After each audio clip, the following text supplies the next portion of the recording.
चलिए आइए, वेलकम है हिस्ट्री के तीसरा चैप्टर सिंधु घाटी सभ्यता में। तो इससे पहले दो चैप्टर हम सब कंप्लीट कर चुके हैं, जो आपका एक भारतीय इतिहास का स्रोत और पाषाण काल, ये दो चैप्टर हम सब देखे थे। और तीसरा चैप्टर जो आज देखेंगे वो तीसरा है सिंधु घाटी सभ्यता। तो सबसे पहले यही जानिए कि सिंधु घाटी सभ्यता, हड़प्पा सभ्यता या सैंधव सभ्यता या कांस्ययुगीन सभ्यता, अन्य नाम से जो है इस सभ्यता को जाना जाता है। यदि हम बात करें सबसे पहले कि इसका नाम सिंधु घाटी सभ्यता ही क्यों पड़ा, तो इसका जो है, बैठिए ना, क्या आप सब खड़े हैं, आइए आगे चल आइए, आगे बेंच छोड़ के महाराज आप सब पीछे बैठते हैं। आइए, तो यदि हम बात करें कि सिंधु घाटी सभ्यता, तो ये सिंधु घाटी सभ्यता नाम पड़ने का सबसे बड़ा रीजन रहा और सबसे बड़ी चीज जो रहा, क्योंकि इसकी जितने भी प्रमुख शहर थे वो सभी के सभी शहर या तो सिंधु नदी के किनारे या उसके सहायक नदी के किनारे स्थित था, इसलिए इसका नाम पड़ गया सिंधु घाटी सभ्यता। क्लियर? तो सिंधु नदी के किनारे, सिंधु नदी के किनारे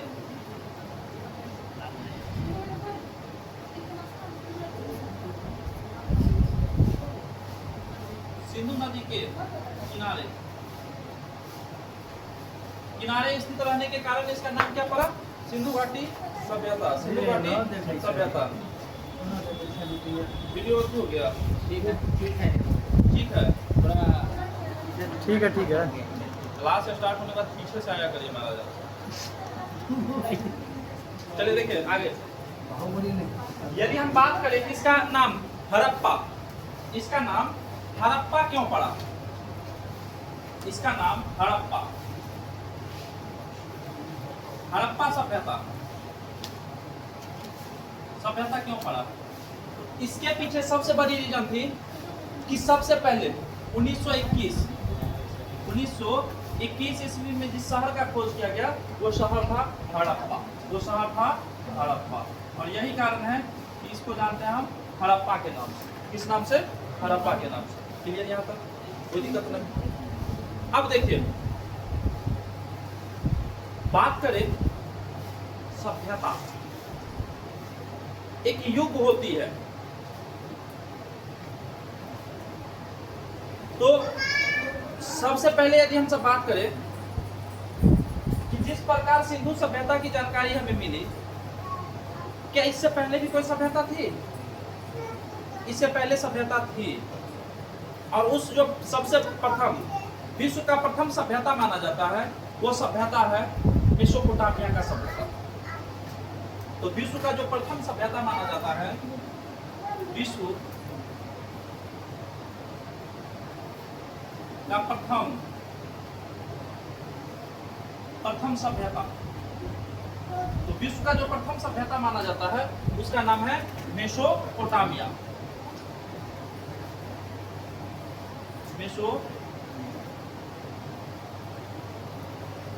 मेसोपोटामिया की सभ्यता। लेकिन आप मेसोपोटामिया सभ्यता के बारे में जानिए, यह ग्रामीण सभ्यता थी, मतलब यहाँ के लोग गांव में रहते थे, शहर नाम की कोई चीज यहाँ से मिला ही नहीं है। इसीलिए इस मेसोपोटामिया सभ्यता को हम सब क्या कहेंगे? ग्रामीण सभ्यता। क्या कहेंगे? ग्रामीण सभ्यता। क्लियर? लेकिन वहीं आप याद रखिए कि यदि आपसे ये पूछते कि विश्व का प्रथम नगरीय सभ्यता, तो विश्व की यदि प्रथम नगरीय सभ्यता की बात करें तो प्रथम नगरीय सभ्यता सिंधु घाटी सभ्यता हो जाता है। सिंधु घाटी सभ्यता हो जाता है। नगरीय, नगरीय मतलब नगर, इसमें जो है शहरीय था, ये शहरीय था, इसमें जो है जितनी भी व्यवस्था देखने को मिला है सब शहरी व्यवस्था देखने को मिला है। लेकिन यहाँ पे जो व्यवस्था देखने को मिला है पूरा का पूरा ग्रामीण सभ्यता था। क्लियर? तो कह सकते हैं कि विश्व का प्रथम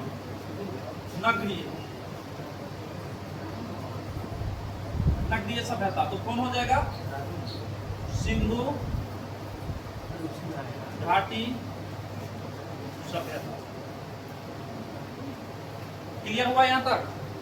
कोई दिक्कत नहीं। अब देखिए, इसे जो है हम काश युगीन सभ्यता भी कहते हैं, काश युगीन सभ्यता भी कहते हैं। इसके भी पीछे सबसे बड़ा रीजन है कि यहाँ पे सिंधु घाटी सभ्यता में जो है सबसे ज्यादा उपयोग कांसा का किया जाता था, समझे? लोहा का उपयोग कभी हुआ ही नहीं, थोड़ा भी लोहा का प्रयोग नहीं मिलता है। कई बार आपको एग्जामिनर पूछेगा कि हड़प्पा सभ्यता के लोग किस धातु से परिचित नहीं थे, समझे? ऑप्शन में देता, अक्सर देता है लोहा, समझे? तो काश युगीन सभ्यता भी इसलिए हम कहते हैं क्योंकि यहाँ पे क्या कांसा का प्रयोग किया गया। क्लियर? अब देखिए, सबसे पहले मान लीजिए कि यहाँ पे ये एकेडमी है, कोई ना कोई आपको जानकारी दिया होगा, भली वो या तो व्यक्ति हो या यूट्यूब हो या कुछ भी हो। तो इसी प्रकार सिंधु घाटी सभ्यता के बारे में भी कोई जानकारी दिया होगा। तो एक था चार्ल्स मेंशन, समझे? चार्ल्स मेंशन, और चार्ल्स मेंशन जो है 1826 ईस्वी में,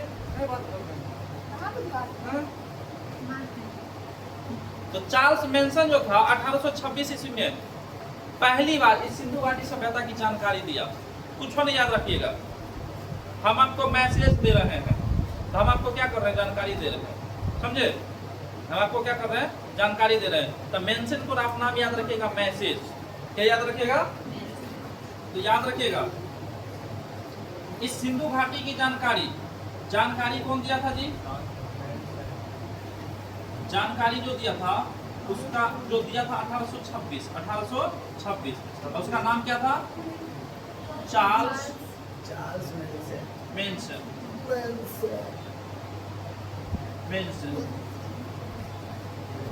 चार्ल्स मेंशन, क्लियर? लेकिन ये दिया ना, समझे?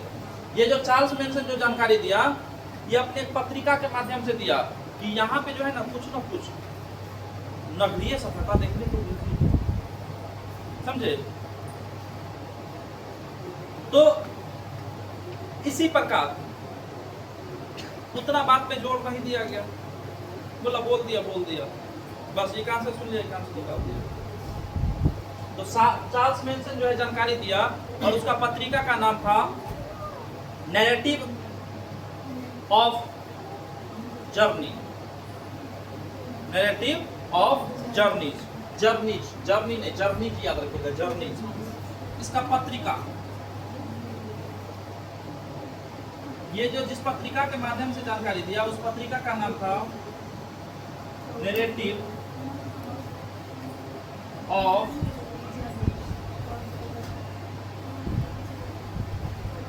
जर्नीज। इस पत्रिका के माध्यम से जो है जानकारी देने का काम किया। क्लियर यहां तक?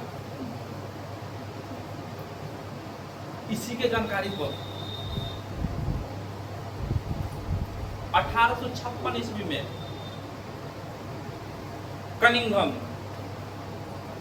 कनिंघम जो है इस सिंधु घाटी सभ्यता का सर्वेक्षण किया, मतलब देखने गया कि हाँ चलो भाई देखते हैं क्या जानकारी है, कुछ यहाँ से वाकई पता चला या नहीं पता चला है। तो ये जो पहुंचा कनिंघम, तो वो जो है वहां पहुंच के उसका सर्वेक्षण किया, और सर्वेक्षण में ये पाया कि यहाँ जरूर कुछ न कुछ है। उसी टाइम में कराची से लाहौर जो है ना, क्योंकि पाकिस्तान भी भारत का भाग था, वो जो है रेल पटरी बिछ रही थी 56 में। एक इंजीनियर था बर्टन बंधु, एक का नाम था जेम्स बर्टन, एक का नाम था विलियम बर्टन। ये दोनों भाई था, ये दोनों जो है इंजीनियर था और रेल का पटरी बिछवा रहा था। तो रेल का पटरी देखिए कहीं जब बिछाया जाता है तो जगह जो कमजोर रहते तो वहाँ क्या मट्टी भराट भराट करके जो है कुछ ना कुछ वहाँ पे ठोस वस्तु दिया जाता है। पता चला कि बगल में बहुत ईंटा है, तो लोग सबको पूछा कि बताइए ईंटा कहाँ से ला रहे हैं? तो लोग ईंटा लाना पड़ता है, यहाँ बहुत देखते हैं पूरा थकिए लगल है, यहाँ पे लोग जितना भी घर बनाता है कोई ईंटा नहीं खरीदता, सब यही में से उखाड़ के घर बना लेता है। तो उसको लगा कि ईंटा रखा लो। इस आधार पे जो है बर्टन बंधु भी क्या किया, सब ईंटा उखाड़ कर पटरी के तौर में बिछा दिया। उसे ज्ञात ही नहीं था इस प्रकार की कोई सभ्यता भी यहाँ है। तो बर्टन बंधु जो है इस पे ज्यादा ध्यान नहीं दिया। लेकिन 1856 ईस्वी में 1856 ईस्वी में 1856 ईस्वी में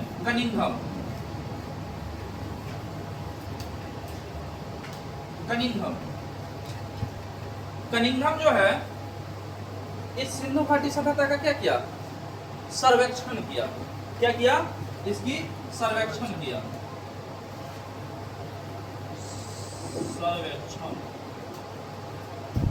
सर्वेक्षण क्या किसका?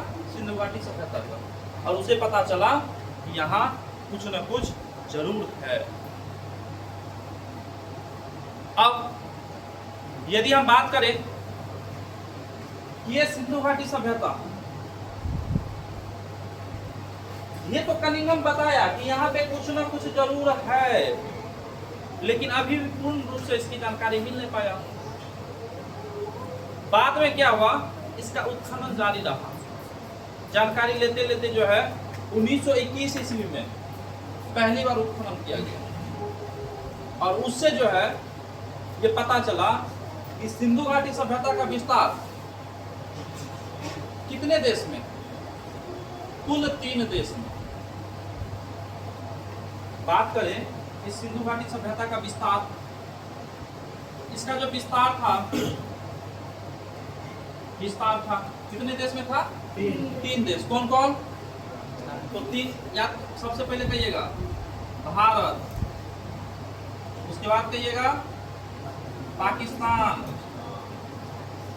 उसके बाद क्या कहिएगा? अफगानिस्तान। यह 3 देश में भारत का विस्तार मिला वर्तमान में, क्योंकि उस टाइम में पाकिस्तान अफगानिस्तान मतलब पाकिस्तान और भारत एक साथ ही था, 2 देश। लेकिन वर्तमान में कितने? 3 देश। लेकिन यदि आपसे यह पूछ ले कि भारत के कौन कौन राज्य में विस्तार था, तो कुछ नहीं करना है, पश्चिमी से जितने भी सीमा लगा है सबको ले लीजिएगा, समझे? तो भारत में जो जो सीमा लगा था, भारत से जिसमें इस सिंधु घाटी सभ्यता का विस्तार था, तो सबसे पहले ऊपर में क्या कहेंगे? जम्मू कश्मीर। क्या कहेंगे? उसके नीचे आइएगा तो पंजाब, उसके नीचे आइएगा तो उसके नीचे आइएगा तो राजस्थान। यदि हम उसके नीचे आए तो गुजरात, और गुजरात के नीचे आए तो महाराष्ट्र। क्या हुआ जी? 5 गो हुआ। 1 2 3 4 5 गो हुआ। और 2 और याद रखिए। एगो आप याद रखिएगा हरियाणा, और एगो याद रखिएगा उत्तर प्रदेश।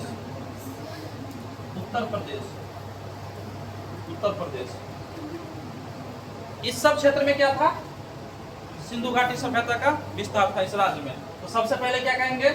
जम्मू कश्मीर, उसके बाद पंजाब, उसके बाद राजस्थान, उसके बाद गुजरात, उसके बाद महाराष्ट्र, उसके बाद हरियाणा, उसके बाद उत्तर प्रदेश। फिर से बोले, सबसे पहले जम्मू कश्मीर, पंजाब, राजस्थान, गुजरात, महाराष्ट्र, हरियाणा, उत्तर प्रदेश। क्लियर? अब देखिए, जानकारी तो यहां तक मिल गई। अब यह जानना था कि इसका विस्तार कहां से कहां तक है, समझे? यदि हम विस्तार की बात करें तो जो विस्तार से पता चला, इस सिंधु घाटी सभ्यता का जो विस्तार माना गया वह त्रिभुजाकार थी। कार थी। और त्रिभुजाकार क्यों रहा, इसका रीजन जानिए। सबसे पहले आप अफगानिस्तान में देखिएगा तो सुटका कैंडोर देश का विस्तार था, क्लियर। उसके बाद देखिएगा इसका विस्तार कश्मीर के मांडा में था, चिनाब नदी के किनारे। इसका विस्तार जो है आपको उत्तर प्रदेश के आलमगीरपुर के पास था, लास्ट जो सीमा था। मतलब ये उत्तरी सीमा हो गया, यह पूर्वी सीमा हो गया और यह पश्चिमी सीमा हो गया। और उसके बाद बात करें कि दक्षिणी सीमा, तो यह महाराष्ट्र में परवरा नदी के किनारे इसका विस्तार था। तो यदि हम इसको देखें तो कुछ इस प्रकार देखने को मिलती है, त्रिभुजाकार लग रही है। इसीलिए इस सिंधु घाटी सभ्यता का आकार यदि आपसे पूछे तो क्या कहिएगा, क्या कहिएगा, तो सिंधु घाटी सभ्यता का आकार, इसकी आकार क्या था जी, त्रिभुजाकार।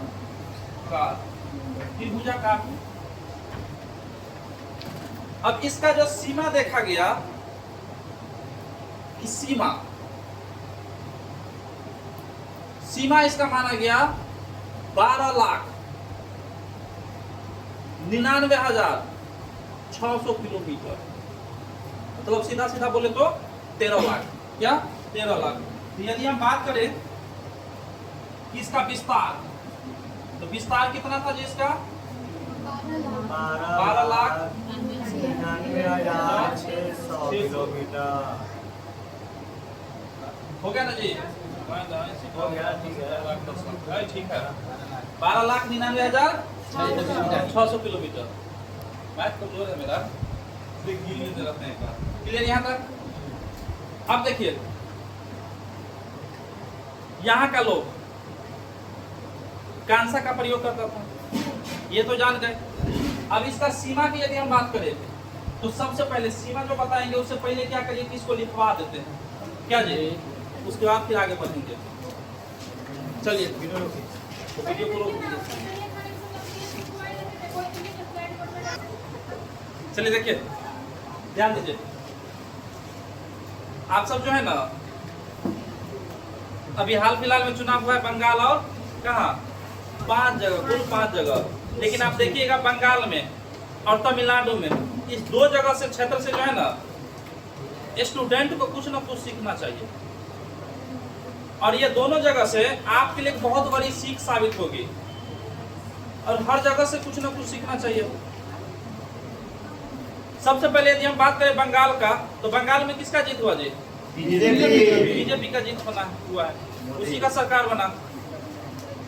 इससे पहले जो है वहां पे सरकार थी ममता बनर्जी का, टीएमसी। लेकिन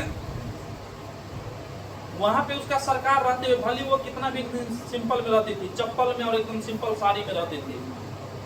हालांकि वो सिंपल में रहती थी, लेकिन उसका जितना भी कार्यकर्ता था सब एकदम पूरा झाड़ झूड़ के रहता था। और बीजेपी की वहां सरकार थी नहीं। और मुस्लिम वोट बैंक सबसे बड़ा मुद्दा थी ममता बनर्जी का। और वहां पे जो है बीजेपी कार्यकर्ता के साथ हमेशा उस पर हमला किया जाता था।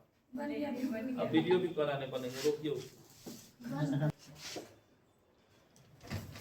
तो अब देखिएगा कि बंगाल में टीएमसी की हार का और बीजेपी का जीत का बस यही अंतर है कि दोनों का मेहनत।